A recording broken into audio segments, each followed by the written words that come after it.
देखिए हम लोग जो है एनसीईआरटी का श्रृंखला शुरू किए हैं। इसमें से जो है एनसीईआरटी क्लास 6 का, ठीक है, एनसीईआरटी क्लास 6 का जो है हम लोग ज्योग्राफी शुरू किए थे, ठीक है। उसमें से जो है हम लोग जो है पहला चैप्टर जो है हम लोग सौरमंडल और पृथ्वी के बारे में अध्ययन कर लिए थे। तो आज का जो है दूसरा चैप्टर है हम लोग का ग्लोब, अक्षांश और देशांतर, ठीक है। और जो हम लोग का तीसरा टॉपिक है पृथ्वी की गतियाँ। पृथ्वी की गतियाँ में हम लोग देखेंगे पृथ्वी की गतियाँ कौन कौन सी है और यह किस प्रकार से जो है गतियाँ पृथ्वी करती है। एक परिक्रमण गति करती है, ठीक है, एक परिक्रमण, ठीक है, एक करती है घूर्णन। तो घूर्णन गति भी देखेंगे और परिक्रमण गति भी देखेंगे और यह किस प्रकार से गति करती है, क्यों गति करती है, इसका सभी रीजन हम लोग देखेंगे किसमें, पृथ्वी की गतियाँ में। उसके बाद हम लोग भारत का मानचित्र देखेंगे, ठीक है, क्या देखेंगे, भारत का मानचित्र देखेंगे। उसके बाद जो है पृथ्वी के प्रमुख परिमंडल देखेंगे, ठीक है, पृथ्वी के प्रमुख परिमंडल देखेंगे, ठीक है। उसके बाद हम लोग क्या देखेंगे, पृथ्वी के प्रमुख स्थल रूप, यानी पृथ्वी का जो स्थल रूप बना हुआ है वह किस प्रकार से बना हुआ है, कहीं ऊंचा है, कहीं नीचा हुआ है। उसके बाद भी हम लोग जो है पृथ्वी का बैलेंस बना हुआ रहता है, ठीक है, कई सारे ज्वालामुखी होती है। तो ये सब देखेंगे पृथ्वी का जो स्थल रूप है, इसमें भौतिक स्वरूप क्या है, ठीक है, ये सब हम लोग इसमें पढ़ेंगे। उसके बाद जो है हमारा देश भारत है, क्या है, हमारा देश भारत है। इसमें हम अपने देश के बारे में, हमारे देश जो है भारत है उसके बारे में हम लोग मानचित्र भी देखेंगे। उसका अक्षांश देशांतर जो पढ़े हैं तो भारत का अक्षांश और देशांतर पढ़ेंगे। फिर अक्षांश और देशांतर का जो पूरे अक्षांश और देशांतर का 30 डिग्री जो अंतर है और थोड़ा सा अंतर देशांतर में पड़ता है। दोनों भिन्नता होने के बाद भी जो है हमारे भारत का लंबाई और चौड़ाई दोनों अलग अलग है, इसका कारण भी देखेंगे हम लोग, ठीक है। उसके बाद जो है हम लोग क्या देखेंगे, जलवायु, वनस्पति तथा वन्य प्रदेश, ठीक है। उसके बाद परिविष्ट 1 है, परिविष्ट 2 है, ठीक है। तो ये सब जो है हम लोग एनसीईआरटी क्लास 6 जो है, एक छोटी सी एनसीईआरटी क्लास जो है क्लास 6 का हम लोग को इतना जानकारियाँ वो पूर्ण रूप से भर देगी, ठीक है। तो ज्योग्राफी पढ़ने के लिए अगर 6 से आप एनसीईआरटी शुरू करते हैं तो आपको कहीं भी परेशानी के सामना ज्योग्राफी में कहीं नहीं करना पड़ेगा, ठीक है। तो अब हम लोग जो है क्या देखना है, दूसरा चैप्टर क्या है हम लोग का, ग्लोब का अक्षांश और देशांतर है। इसके बारे में आज हम लोग अध्ययन करते हैं, ठीक है। तो हम लोग जो है एनसीईआरटी क्लास 6 का शॉर्ट नोट्स बनाए हैं और उसमें से जो है हम लोग जो इम्पोर्टेंट है, जो परीक्षा में बार बार आता है और छोटी छोटी चीज़ समझने योग्य है, उसको हम लोग अगर समझते हैं तो यहाँ से जो है हम लोग अगर क्लास 6 से 12 तक हम लोग जो है एनसीईआरटी पढ़ने वाले हैं। उसके बाद हम लोग क्या करेंगे, यहीं से अगर पढ़ लें तो कंपटीशन में कभी भी दिक्कत नहीं होगा। कोई भी कंपटीशन तो सभी क्वेश्चन यहीं से हूबहू उठा के पूछा जाता है ज्योग्राफी का, ठीक है। तो हम लोग शुरू करते हैं एनसीईआरटी क्लास 6 का। तो टॉपिक क्या था, ग्लोब, अक्षांश और देशांतर। तो हम लोग पहले समझेंगे ग्लोब क्या होता है, क्या होता है, ग्लोब क्या होता है, ठीक है। उसके बाद हम लोग समझेंगे अक्षांश क्या होता है और देशांतर क्या होता है, ठीक है। तो ग्लोब क्या है, ग्लोब पृथ्वी का एक छोटा मॉडल है, क्या है, पृथ्वी का एक छोटा मॉडल है जो वास्तविक मॉडल है। यानी कि पृथ्वी को जो है हम लोग उतना बड़ा तो अपने कॉपी पे, कागज़ पे नहीं बना सकते हैं। उसका जो उसी का वास्तविक रूप है, उसी प्रकार से वास्तविक रूप है, उसको जब हम अपने कॉपी पे, कलम पे जो है उसका वास्तविक मॉडल बना देते हैं तो वही हम लोग का क्या है, ग्लोब है। तो ग्लोब है, ठीक है। तो ग्लोब में फिर हम लोग अक्षांश और देशांतर देखेंगे, ठीक है। तो हम लोग एक फिगर पहले हम लोग देखते हैं, ठीक है। उसी से जो हम लोग एनसीईआरटी पढ़ाना चाह रही है, बताना चाह रही है, उसी के हिसाब से जो है हम लोग पूरे फिगर को देख लेंगे। बस फिगर का ही ज्योग्राफी क्या है, फिगर अगर समझ गए तो हर चीज़ समझ गए। तो हम लोग जो है फिगर को अच्छी तरह से बनाएंगे और उसको आप लोग भी बनाते जाइएगा। एक पेन, एक कॉपी अवश्य रखिए और यहाँ से बिल्कुल बेसिक से शुरू कीजिए और टॉप लेवल पे खड़ा कर देना है, ठीक है। तो हम लोग जो है एक फिगर बनाते हैं और उसी के माध्यम से हम लोग पहले समझते हैं। तो ठीक है, हम लोग जो है पहले क्या करते हैं, एक फिगर देखते हैं, ठीक है।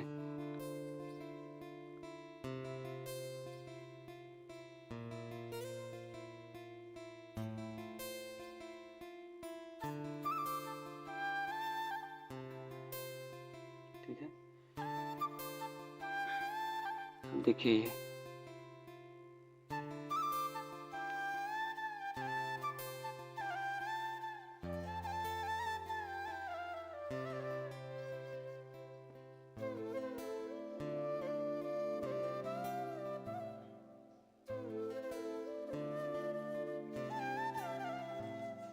ये हम लोग का क्या हो गया 0 डिग्री, यानी कि जो है हम लोग का ये क्या हो गया अक्षांश रेखा हो गया।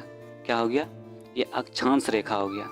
ठीक है, और ये जो इधर क्या है पश्चिम है।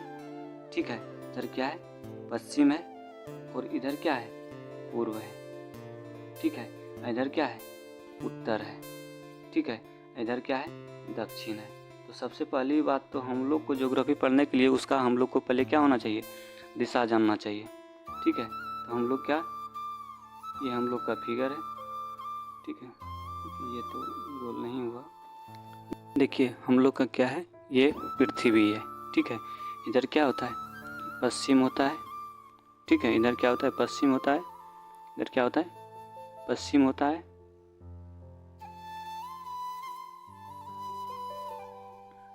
पश्चिम, इधर क्या होता है, इधर होता है पूर्व होता है। ठीक है, पूर्व होता है। ये हम लोग का क्या हुआ ध्रुव हुआ। ठीक है, उत्तरी ध्रुव, यानी उत्तरी ध्रुव हो गया हम लोग का। ठीक है, ये हो गया हम लोग का क्या दक्षिणी ध्रुव, ये हो गया हम लोग का दक्षिणी ध्रुव। ठीक है, ये हम लोग का क्या हो गया दक्षिणी ध्रुव हो गया। अब देखिए हम लोग जो है ये फिगर तो बना लिए, ये सभी रेखा जो हम लोग खींचे हैं ये क्या है अक्षांश रेखा है। अक्षांश रेखा जो है पश्चिम से पूर्व की ओर खींचा जाता है, यानी कि जो गिरा पड़ा लाइन है, यानी कि सोया हुआ जो लाइन है वो क्या है हम लोग का अक्षांश रेखा है। ये सब क्या है अक्षांश रेखा है। ठीक है, क्या है ये अक्षांश रेखा है।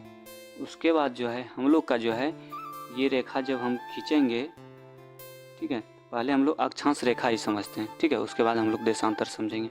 ऐसे हम अक्षांश और देशांतर के बारे में पूरे डिटेल से अध्ययन कर दिए, पीजीटी लेवल तक का हम क्लियर कर दिए हैं वीडियो में। अक्षांश और देशांतर के बारे में पूरे डिटेल से अध्ययन किया गया है, लेकिन हम लोग एनसीईआरटी श्रृंखला जब शुरू किए हैं तो उसको हम लोग ख़त्म करना है और समझाना भी है। तो ठीक है, तो ये जो लाइन हो गया हम लोग का यहाँ से यहाँ तक का जो लाइन हो गया, यानी कर्क रेखा से मकर रेखा के बीच जो ये लाइन हो गया, इसको हम लोग क्या बोलते हैं, इसको हम लोग क्या बोलते हैं उष्ण कटिबंध बोलते हैं।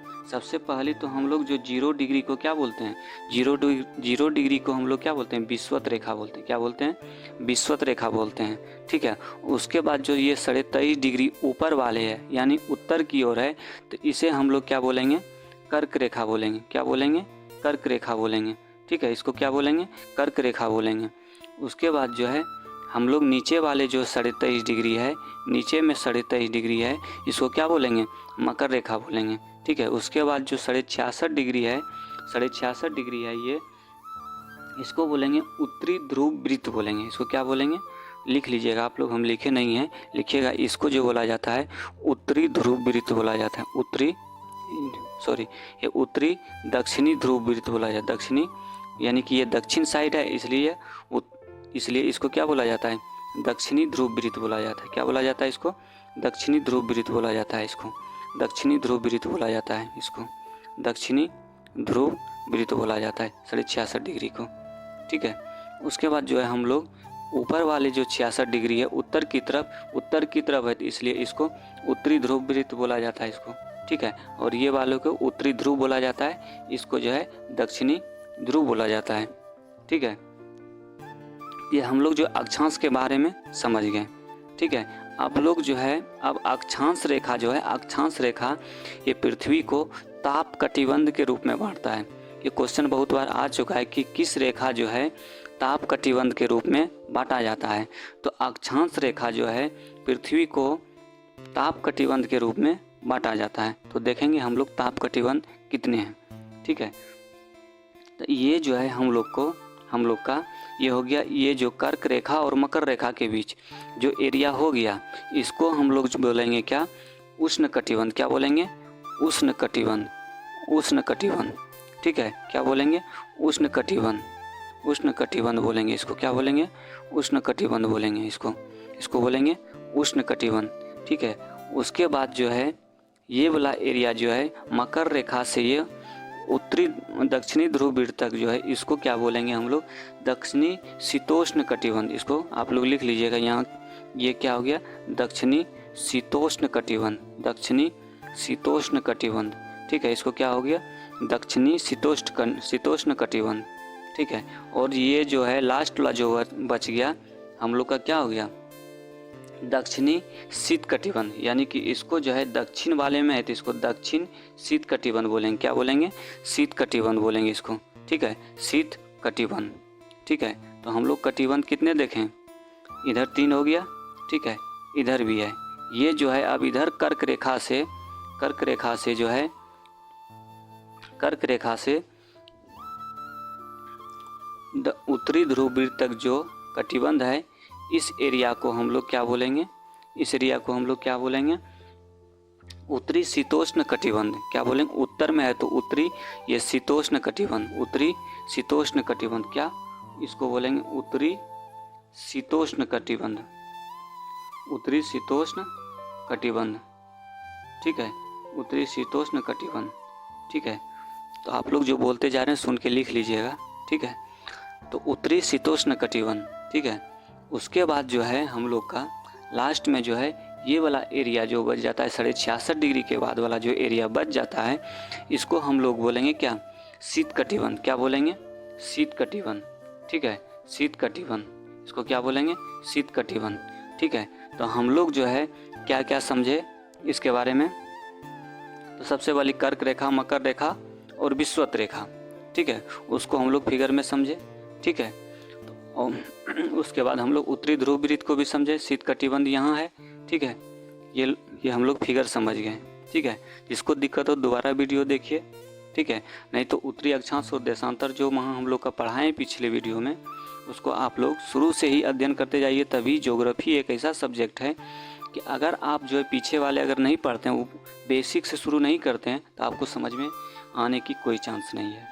ठीक है, इसलिए आप लोग बेसिक से यहीं से क्लास 6 से शुरू कीजिए और 12 तक पहले इसको पढ़िए। ठीक है, उसी से सारा कंपटीशन कंप्लीट है। ठीक है, तो अब हम लोग जो है PDF जो नोट्स बनाए उसको देखते जाते हैं और समझते जाते हैं। ठीक है, ये अक्षांश हो गया। और देशांतर जो होता है, ये खड़ी लाइन जो होती है, ये क्या है, खड़ी लाइन। ये क्या है, खड़ी लाइन। इसको हम लोग क्या बोलते हैं, देशांतर बोलते हैं।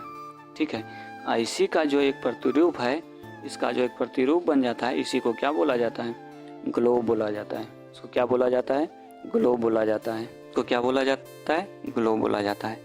तो हम लोग जो है फिगर समझ लिए। अब हम लोग PDF को जो हम लोग नोट्स बनाए हैं उसको शॉर्ट नोट्स के रूप में हम लोग समझते चलेंगे। ठीक है, अब देखिए हम लोग का ये शॉर्ट नोट्स हो गया, बनाए हैं। उसको जो इम्पोर्टेंट है, फालतू बात सब नहीं लिखे हैं, जो कि समझने लायक है उसको हम लोग समझेंगे। तो ठीक है, चैप्टर तो था ग्लोब और अक्षांश एवं देशांतर था। क्या था, अक्षांश और देशांतर।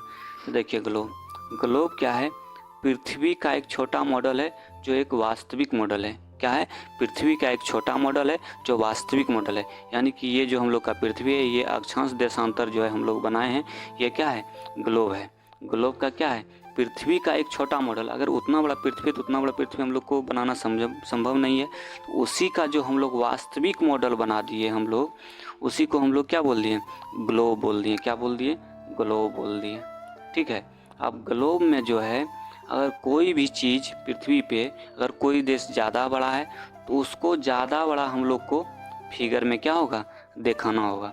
अगर कोई अटलांटिक महासागर ज़्यादा बड़ा है, प्रशांत महासागर ज़्यादा छोटा है, तो उसको उसी के हिसाब से, अटलांटिक अगर बड़ा है तो उसको थोड़ा सा भी जो है अटलांटिक को जो है बड़ा में दिखाना होगा हमें अपने ग्लोब पे।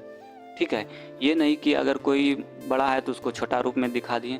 ये ठीक बात है कि लेकिन पूरे पृथ्वी को छोटा करके हम मॉडल बनाते हैं ग्लोब पे। ठीक है, लेकिन जो है उसमें अगर कोई बड़ा एरिया है, अगर एशिया बड़ा है तो उसको हम लोग जो है एशिया को बड़ा के फिगर के रूप में हम लोग देखेंगे। ठीक है, ग्लोब पर भी बड़ा के रूप में ही दिखाएंगे। ठीक है, आप लोग समझ गए होंगे ग्लोब। ठीक है, तो ग्लोब जो है क्या है, ये क्या है, एक छोटा एक वास्तविक मॉडल है। पृथ्वी का क्या है, एक छोटा मॉडल और वास्तविक मॉडल है।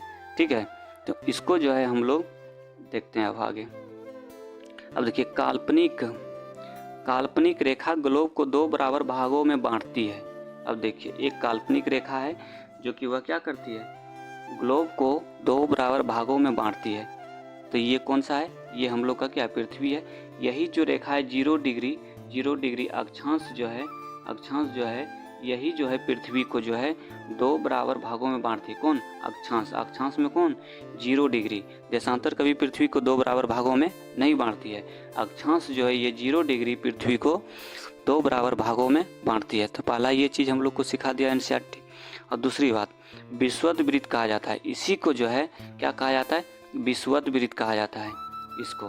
ठीक है, क्या कहा जाता है, विषुवत वृत्त कहा जाता है। ठीक है, अब देखिए आगे समझते भी चलेंगे फिगर के रूप में। वो हम एक बार में सब पूरा फिगर दिखा दें, उसके बाद हम जैसे जैसे पढ़ते जाएंगे उस तरह से छोटा छोटा फिगर बना के देखते चलेंगे। तो देखिए, देशांतर हमेशा अर्धवृत्त बनाता है। देशांतर जो हमेशा क्या बनाता है, अर्धवृत्त बनाता है। लेकिन अक्षांश जो है हम लोग का क्या बनाता है, अक्षांश हमेशा पूर्णवृत्त बनाता है।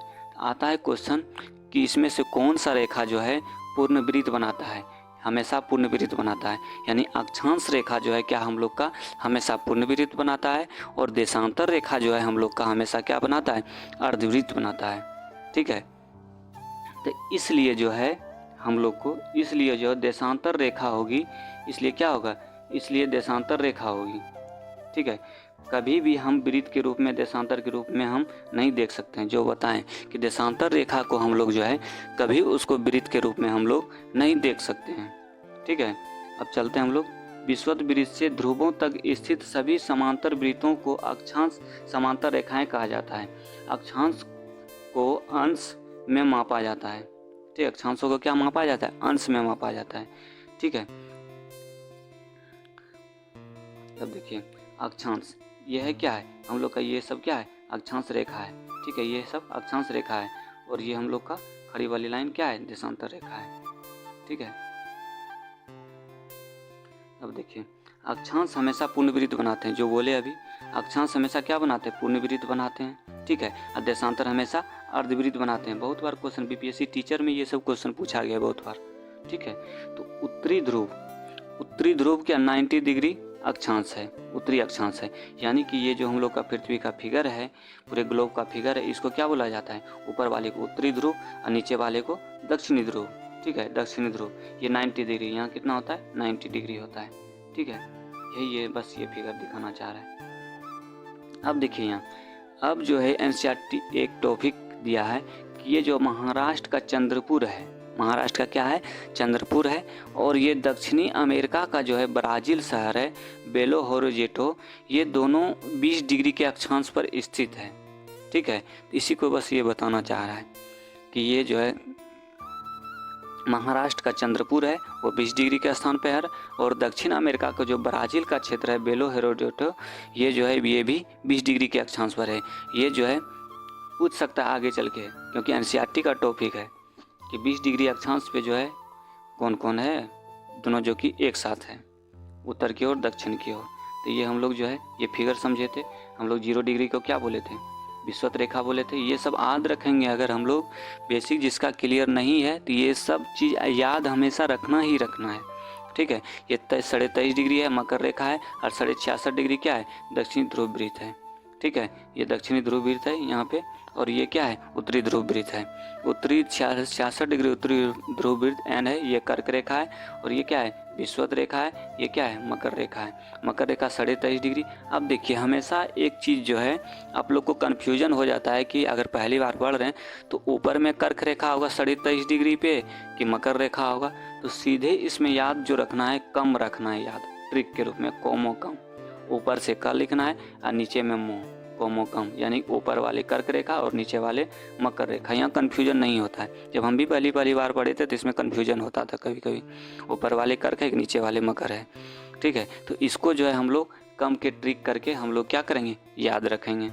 ठीक है, तो आगे हम लोग देखते हैं। ये हम लोग जो है याद इसको रखेंगे ही रखेंगे। तो ये ताप कटिबंध, इसको जो है कर्क रेखा और मकर रेखा के बीच क्या बोले, उष्ण कटिबंध, उष्ण कटिबंध।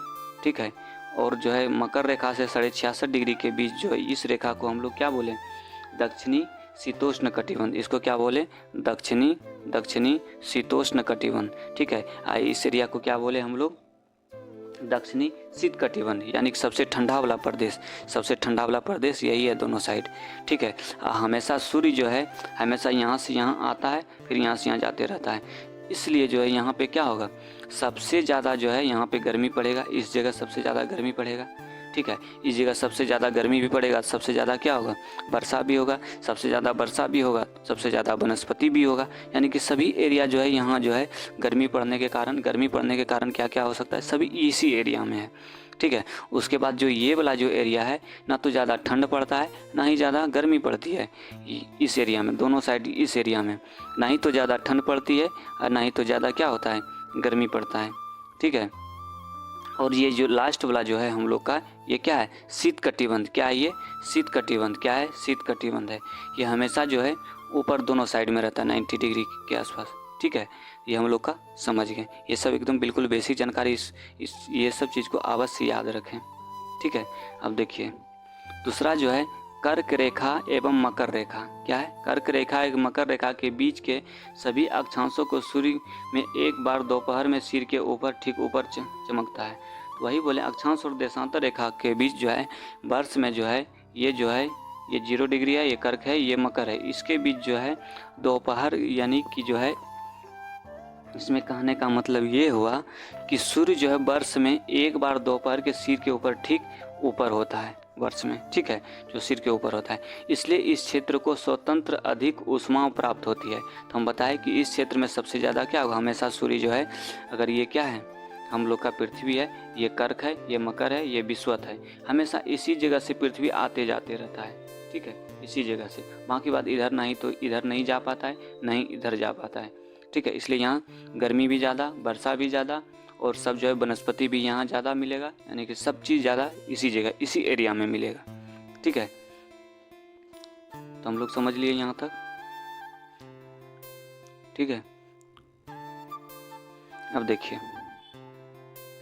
इस प्रकार से उत्तरी गोलार्ध में कर्क रेखा, यानी कि कर्क रेखा कहाँ है, ये है, यह विषुवत रेखा 0 डिग्री के इधर वाले को उत्तरी गोलार्ध बोलते हैं। 0 डिग्री उत्तरी गोलार्ध, इसको बोला जाता है दक्षिणी गोलार्ध। ठीक है, इसको बोला जाता है 0 डिग्री से ऊपर वाले को उत्तरी गोलार्ध, नीचे वाले को दक्षिणी गोलार्ध।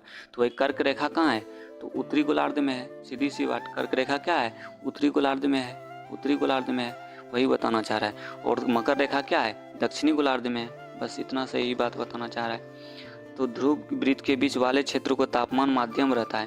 तो बता ही दिए, ये सब चीज़ फिगर में हम बता दिए कि इस जगह जो है तापमान क्या होता है, माध्यम होता है, किस जगह ज़्यादा होता है, ये चीज़ बता ही दिए। बस वो उसी चीज़ बताने का प्रयास कर रहा है जो नोट्स बनाए हैं। ठीक है, इसमें दक्षिणी ध्रुव वृत्त के बीच वाले क्षेत्र का तापमान माध्यम रहता है, ना ज़्यादा तापमान कम, ना ही ज़्यादा तापमान ज़्यादा ये रहता, ना ही ज़्यादा कम तापमान, ना ही ज़्यादा तापमान। ठीक है, बता ही दिए कौन कहाँ वाले एरिया में, कर्क रेखा से कहाँ, उत्तरी ध्रुव वृत्त तक जो है 66.5 डिग्री तक, यानी 23.5 डिग्री से 66.5 डिग्री तक जो है ना ही तो ज़्यादा तापमान होता है, ना ही तो ज़्यादा ठंडी होती है।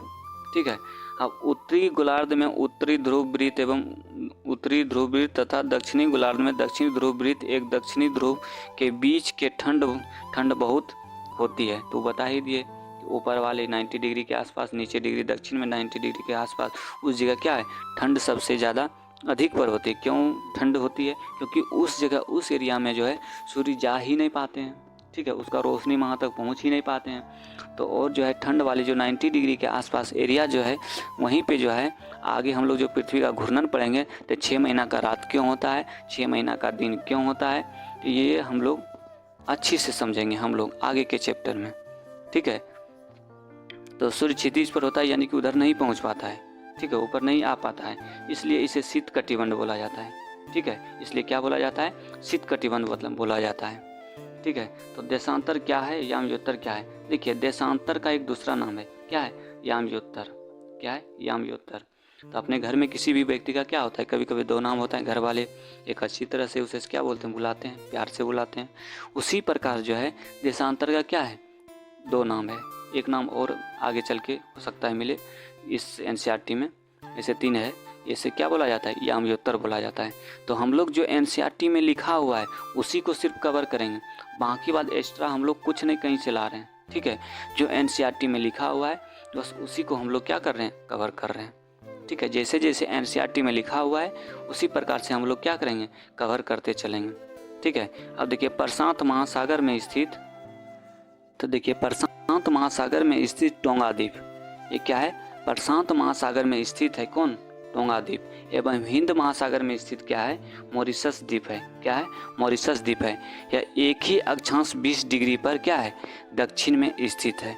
यानी कि कहने का मतलब ये हुआ कि प्रशांत महासागर का जो है, मान के चलिए कि ये हम लोग का क्या है, पृथ्वी है।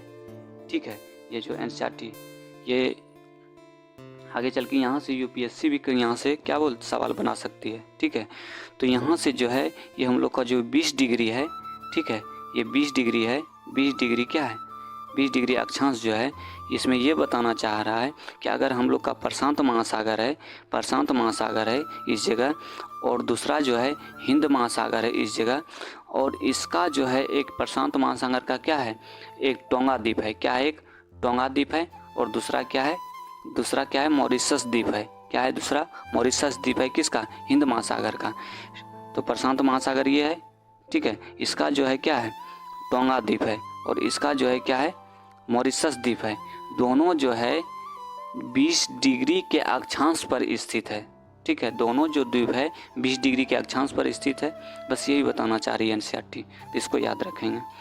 तो उनकी सभी स्थिति जानने के लिए यह पता करना होगा कि उत्तरी ध्रुव को दक्षिणी ध्रुव से जोड़ने वाले संदर्भ रेखा पूर्व या पश्चिम की ओर इन स्थानों को दूरी कितनी है। अब देखिए इसमें से जो है, अगर हम यहाँ से देशांतर रेखा खींचते हैं, इसमें से हम लोग जो है देशांतर रेखा खींचते हैं, तो यहाँ से हम लोग जो है देशांतर से जो है हम लोग का पूर्व और पश्चिम दिशा का ज्ञात होता है। क्या होता है, पूर्व और पश्चिम दिशा का क्या होता है, ज्ञात होता है। ठीक है, किससे, देशांतर से। देशांतर से क्या होता है, पूर्व और पश्चिम दिशा की ओर क्या होता है, ज्ञात होता है। ठीक है, आता है क्वेश्चन इस तरह से कि हम लोग जो है किस रेखा से पश्चिम और पूर्व की दिशा को हम लोग जान सकते हैं। ठीक है, तो इसके लिए हम लोग जो है देशांतर रेखा से हम लोग जो है पश्चिम और पूर्व दिशा को जो है हम लोग जान सकते हैं, किसके, देशांतर रेखा के माध्यम से। ठीक है, तो और यहाँ क्या है, ये प्रशांत महासागर का क्या है, सबसे पहले तो यहीं से क्वेश्चन आ सकता है क्योंकि एनसीईआरटी का है। तो कहेगा टोंगा द्वीप किस महासागर में है, तो क्या है, प्रशांत महासागर में है। उसके बाद कह देगा कि हिंद महासागर, हिंद महासागर जो है कहाँ है, तो ये होगा मॉरिशस द्वीप में। हिंद महासागर में क्या, कौन सा द्वीप है, मॉरिशस द्वीप है। तो इसको आप लोग याद रखेंगे। उससे भी टप करने के लिए क्या होगा, वह किस अक्षांश पे स्थित है, तो 20 डिग्री अक्षांश पे स्थित है। यहीं से क्वेश्चन बना देता है। उसके बाद कहते सिलेबस से बाहर है, यहीं सबसे क्वेश्चन बनता है बड़े बड़े एग्जाम में। तो आप एनसीईआरटी तक 12 तक कवर कीजिए। उसके बाद देखिए ज्योग्राफी कोई भी सवाल आएगा तो यहीं 100% यहीं से बनने की संभावना रहेगा। और 90% क्वेश्चन ना एनसीईआरटी से ही उठाया जाता है। तो देखिए ये सब कभी ना ही तो आप लोग को लूसेंट में मिलेगा, कोई भी इधर बुक कीजिए ये सब चीज़ नहीं मिलेगा आप लोग को। यहीं से सवाल बना देता है, जो कि हार्ड हो जाता है क्वेश्चन। ठीक है, तो देशांतर क्या बोले थे, देशांतर हमेशा क्या बनाते हैं, अर्धवृत्त बनाते हैं। ये चीज़ तो आप लोग लगभग अधिकतर स्टूडेंट को पता ही नहीं होगा कि देशांतर जो है हमेशा क्या बनाते हैं, देशांतर हमेशा अर्धवृत्त बनाते हैं। और अक्षांश हमेशा जो है क्या बनाते हैं, अक्षांश हमेशा क्या बनाते हैं, पूर्णवृत्त बनाते हैं। क्या बनाते हैं, हमेशा पूर्णवृत्त बनाते हैं। ठीक है, बस ये चीज़ एनसीईआरटी हम लोग को समझाना चाह रही है। ठीक है, तो अब देखिए देशांतर, अब देखिए हम लोग का जो है ये क्या बोलते हैं, क्लास भी अगर ज़्यादा लंबी बनाने के बाद जो है ठीक नहीं होता है।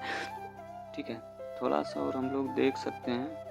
और हम लोग का 2 पेज क्लियर किए नोट्स और 2 पेज हम लोग का बचा हुआ है। तो इसको जो है अगले टॉपिक में हम लोग करवा देंगे। ठीक है, इसको क्या अगले क्लास में हम लोग जो है करवा देंगे। ठीक है, तो आप लोग जो है इसको एक बार 2 बार पढ़िए। क्वेश्चन अगर आप अगर आप क्लास 6 से 12 तक का एनसीईआरटी अगर आप पढ़ लेते हैं तो क्वेश्चन सभी यहीं से ज्योग्राफी का देखने को मिलता है। ठीक है, तो आप लोग इसे एनसीईआरटी की क्लास हल्के में ना लें और जो है इसे गहराई से पढ़ें। अगर आपको बेसिक क्लियर करना हो तो यहीं से पढ़िए, बिल्कुल यहीं से पढ़िए। और जो है आप लोग को लॉ से एकदम टॉप लेवल तक आप लोग को खड़ा कर देंगे यहीं से। अगर आप लोग यहीं से जुड़े रहिए, ठीक है, हमारी वीडियो 1 से 2 बार देखते रहिए। हम बिल्कुल बेसिक से चलते जा रहे हैं। आप लोग पढ़ने के बाद अगर समझ में आता है तो आप लोग कमेंट ज़रूर करें कि समझ में आया। जो नहीं समझ में आया उसके लिए भी कमेंट में करें कि इस जगह हम लोग को समझ में नहीं आया। ये चीज़ ज़रूर है, इससे हम लोग को पता चलेगा कि नहीं, और हमको जो है इससे भी और बेहतर तरीके से हमको बताना है। ठीक है, इससे ये पता चलेगा। तो ठीक है, तो यहाँ तक आप लोग जो पीछे वाला भी पहला टॉपिक भी शुरू कर दिए थे, पृथ्वी और सौरमंडल, उसके बारे में भी आप लोग वहाँ से अच्छा क्वेश्चन सब आता है कंपटीशन में, तो आप लोग जो है उसको ज़रूर सॉल्व करें। तो अगर आप क्लास पढ़ते हैं तो लूसेंट पढ़ने की कोई ज़रूरत ही नहीं है। इसी से तो बीच बीच में एक दो टॉपिक निकाल के लूसेंट में दिया गया है, और गहराई से यहाँ से दिया ही नहीं गया लूसेंट में, ऊपर ही है अगर एनसीईआरटी की तुलना किया जाए तो इसलिए जो है आप लोग आराम से पढ़ें और सही से पढ़ें, और उसका साथ साथ एक अपना नोट्स भी बनाएं। ठीक है, और चैनल को सब्सक्राइब भी करें, आगे भी बढ़ाइए चैनल को। ठीक है, इस पर फिर आगे के समय पूरा पहले ज्योग्राफी 6 से 12 तक का ख़त्म करेंगे। उसके बाद जो देखा जाएगा उसके बाद हम लोग ग्रेजुएशन के सिलेबस पे चलेंगे। ठीक है, ग्रेजुएशन का सिलेबस पे चलेंगे। हम लोग का जो 4 साल का ग्रेजुएशन शुरू हुआ है तो उसको सेमेस्टर 1 से हम लोग शुरू करेंगे और चलते रहेंगे। ठीक है, हम लोग पहले आप लोग को बेसिक बात बता देना चाहते हैं। अगर ये सब बेसिक क्लियर होता है, अगर 10 तक भी पढ़ लेते हैं तो आपका बेसिक क्लियर हो जाता है। उससे बहुत क्वेश्चन 10 तक ही तो सबसे ज़्यादा क्वेश्चन आ जाता है सब कंपटीशन में। 10 तक कम से कम ज़रूर आप लोग पढ़िए। ठीक है, ये चीज़ हम लोग बार बार समझाना चाह रहे हैं। ठीक है, तो कमेंट और लाइक कीजिए वीडियो को और सब्सक्राइब भी कीजिए। और ठीक है, जय हिंद, जय भारत।